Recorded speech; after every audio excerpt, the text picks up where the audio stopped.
The World Health Organization's efforts to control the spread of tuberculosis have focused mainly on detecting and treating active TB infections around the world.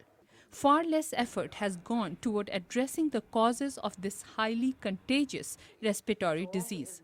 Dr. Anthony Fauci, director of the U.S. National Institute for Allergy and Infectious Diseases, believes the campaign against this global killer would be strengthened if we understood more clearly why people get sick with TB in the first place. Despite our control efforts, that you still have, more than 1 million people each year getting, dying from tuberculosis and millions getting infected, we realize it's still a very important problem.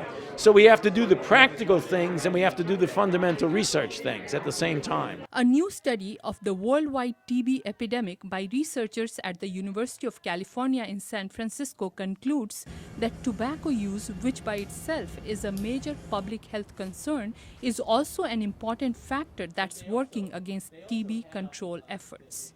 And what this paper shows is that that's a false dichotomy, that you can't control tuberculosis if you don't control tobacco use.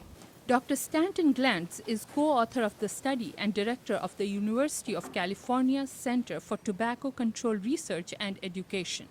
He and his colleagues note that smoking does not cause tuberculosis. TB is caused by a bacterium, but smoking depresses the immune system and makes it more likely that a person with a latent lung infection will develop an active and potentially deadly case of TB. It increases the number of people who will get tuberculosis by about 7%. It increases the number of people projected to die from tuberculosis between now and 2050 by about 26%.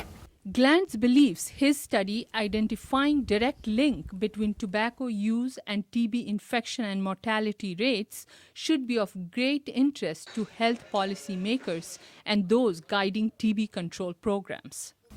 If you want to control the infectious disease of tuberculosis, you have to control the tobacco industry and the tobacco industry's efforts to increase tobacco use, particularly in developing countries where tuberculosis is a big problem. Dr. Glantz's study predicts that in parts of the developing world where TB is already endemic, the situation will get worse if tobacco companies continue to expand their markets. It concludes that aggressive tobacco control measures will enable these countries not only to curb heart disease and lung cancer associated with smoking tobacco, but also to avert the millions of additional deaths from tuberculosis. Vidushi Sinha, VOA News, Washington.